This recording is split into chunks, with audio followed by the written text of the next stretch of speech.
చూస్తామా. మీ cooker అయితే సరిగా whistle రావటం లేదా, కుక్కర్ రబ్బర్ అయితే ఇలా ఒకసారి అయితే క్లీన్ చేసి చూడండి.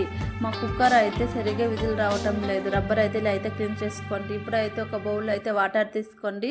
వాటర్ తీసుకున్న తర్వాత కుక్కర్ అయితే చూడండి, కుక్కర్ రబ్బర్ ఉంటుందని వాటర్లో వేసుకోండి. తర్వాత స్టవ్ అయితే అంటించుకొని ఒక 5 నిమిషాల పాటు అయితే స్లిమ్లో పెట్టుకొని అప్పుడప్పుడు ఇలా కలుపుకోండి. చూడండి, రబ్బర్ అయితే ఒక 5 నిమిషాలు అయితే వేడి కావాలి. చూడండి, వేడి నీళ్ళు అయితే ఇలా పెట్టండి. తర్వాత అయితే ఇలా ఒక 5 నిమిషాలు అయిన తర్వాత గ్యాస్ అయితే ఆఫ్ చేసుకోండి. గ్యాస్ ఆఫ్ చేసుకున్న తర్వాత రబ్బర్ అయితే సపరేట్ చేసుకోండి.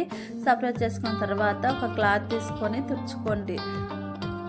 ఇప్పుడు తుడుచుకున్న తర్వాత కొబ్బరి నూనె ఉంటే తీసుకోండి. మీ దగ్గర వంట నూనె, కొబ్బరి నూనె ఏదైనా ఉంటే కూడా తీసుకొని కుక్కర్కి రబ్బర్ ఉంటుందని ఆ రబ్బర్కి అప్లై చేసుకున్న తర్వాత ఒకసారి కుక్కర్ చూడండి. ఇప్పుడైతే కుక్కర్ మూత ఉంటుందని దానికైతే ఆయిల్ అయితే అప్లై చేసుకోండి. చూడండి, ఇప్పుడైతే ఆయిల్ అయితే అప్లై చేసుకోండి.